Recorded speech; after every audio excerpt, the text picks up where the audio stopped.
ఒంటరిగానే వస్తూ ఉంటుంది. ఎప్పటి వరకు ఎన్నికలకి చివరి ఒక 6 నెలల దాకా మేబీ ఈ ప్రయోగం చేస్తారు. అప్పటికున్న బలాబలాలు చూసుకుని అప్పుడు ఒకవేళ ఒక పొలిటికల్గా మార్చుకోవాలనుకుంటే కనుక ఉన్న ఆప్షన్ ఏంటంటే మీరు ఏదైతే గత ఎన్నికల్లో అన్నారో ఇప్పుడు అంటున్నారు ఏది బీజేపీ ప్లస్ బీఆర్ఎస్ అనేది మ్యాథమెటికల్గా చూసుకే ఎమికబుల్గా అది వర్కౌట్ అయిపోతుంది. క్విక్ నెంబర్ చెప్తాను నేను. 2014, 18, 23 Congress party BJP BRS vote share చూసుకుంటే కాంగ్రెస్ పార్టీ 2014 చెప్తున్నాను, కాంగ్రెస్ 25, బీజేపీ 4, బీఆర్ఎస్ 34. అంటే అక్కడ బీజేపీ బీఆర్ఎస్ కలిపితే 38, అంటే కాంగ్రెస్ పార్టీ వెర్షన్ ప్రకారం చూస్తే.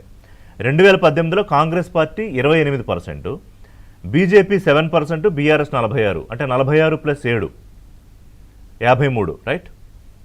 అలాగే 2023లో కాంగ్రెస్ పార్టీ అధికారంలోకి వచ్చిన పార్టీకి 39%, బీజేపీ 8 సీట్లు గెలుచుకుంది 14%, బీఆర్ఎస్ 39 సీట్లు గెలుచుకుంది 37%. సో 37 + 14 47, 4, 51. ఒకవేళ ఈ ఈక్వేషన్ వర్కౌట్ అయితే కాంగ్రెస్ పార్టీ పరిస్థితి ఏంటి? బ్రహ్మాండంగా సెకండ్ టర్మ్ మేమే ఉంటాం. బ్రహ్మాండంగా సెకండ్ టర్మ్ మేమే ఉంటాం. ఒకవేళ మీ ఈక్వేషన్ లెక్క కూడా తీసుకున్నా సెకండ్ టర్మ్ ఇక మాకు దోకానే లేదు.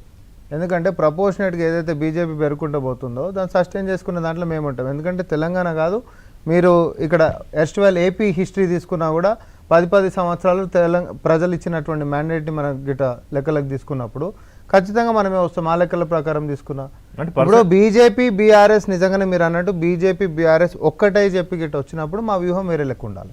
ఎందుకంటే వాళ్ళిద్దరు ఒకటే కాదని నేను అనను.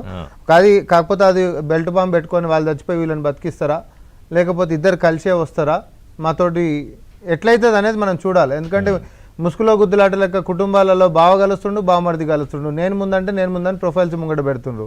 వాళ్ళ పరిస్థితి ఏందనేది ఇంకా మనం ఇప్పుడే చెప్పలేం. కాబట్టి కానీ రిషి గారు ఒక అసలైనటువంటి విషయం మనం మర్చిపోతున్నాం. 2014 282 సీట్లు, 2019లో 303 సీట్లు, తర్వాత 2024 240 సీట్లు. ఇలా గ్రాఫ్ ఇందాక శేషన్న మాట్లాడిండు, నేను ఇప్పుడు సెంట్రల్ చెప్పిన వాళ్ళ గ్రాఫ్ పడుతూ వచ్చింది. నరేంద్ర మోడీ గారి క్రేజ్ దేశవ్యాప్తంగా అనేది పడుతుంది. ఎందుకనంటే సార్ ఎప్పుడైనా కడుపు నిండా ఉన్నప్పుడు ఎంటర్టైన్మెంట్ గురించి మనం మాట్లాడతాం, కడుపులో ఆకలి అవుతుంది అనుకోండి కష్టాల గురించే మాట్లాడతాం. ఈరోజు దేశంలో ఉంటున్నటువంటి ప్రజల పరిస్థితి కష్టాల గురించి, భవిష్యత్తు గురించి, క్వశ్చన్ పేపర్ల లీకేజ్ల గురించి, కొల్లుల గురించి మాట్లాడే పరిస్థితికి వచ్చినాం. ఎందుకంటే 2014లో ఏ ఒక్క ఆశ, ఏ ఒక్క కళలు చూపించి నరేంద్ర మోడీ గారు వచ్చిర్రో అంచెలంచెలుగా విఫలమైనటువంటి పరిస్థితి.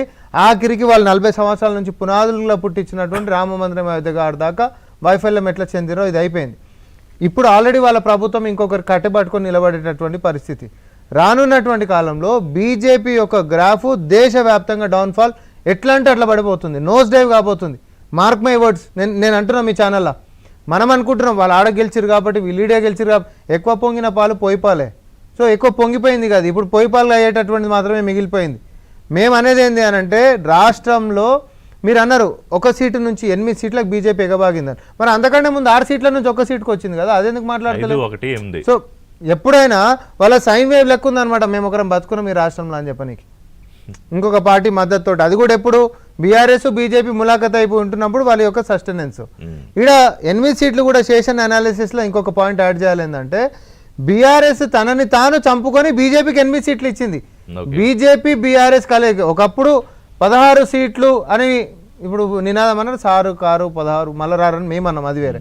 కానీ బీఆర్ఎస్ బీజేపీ ఇద్దరు కలిసి చేస్తే వచ్చినటువంటి సీట్లు అది. ఇప్పుడు పరిపాలనకు మనం వద్దాం.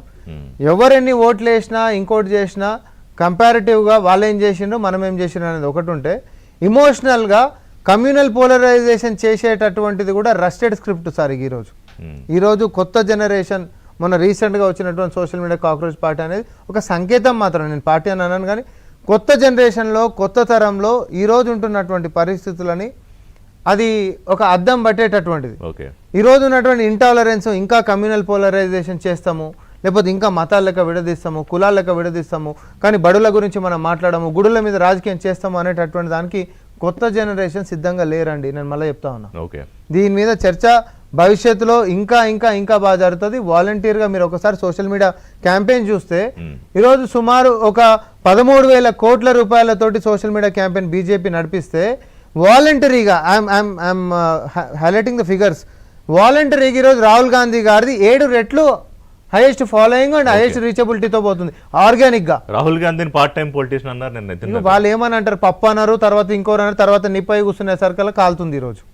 విఠల్ నేను వ్యక్తిగతంగా వాళ్ళు ఏదైనా మాట్లాడితే నేనేమనను, Right. కానీ రాహుల్ గాంధీ గారిని ఆపేసేస్తాం అని అంటే ఏదో చీకట్లో వెళ్తున్న ఆపేటటువంటి అవివేకంతో మాట్లాడుతున్న దాని కింద నేను లెక్కకేస్తా. విఠల్ గారు BJP graph is going to fall and they are not going to ఏమంటారు ఎమర్జింగ్ తెలంగాణ. ఏదో మీరు ఈ రాష్ట్రంలో ఉన్నారన్నట్టుగా మీ గ్రాఫ్ ఇలా ఉంది, ఆ గ్రాఫ్ ఇలా వెళ్ళిపోవడానికి అనుకోవచ్చు మనసులో.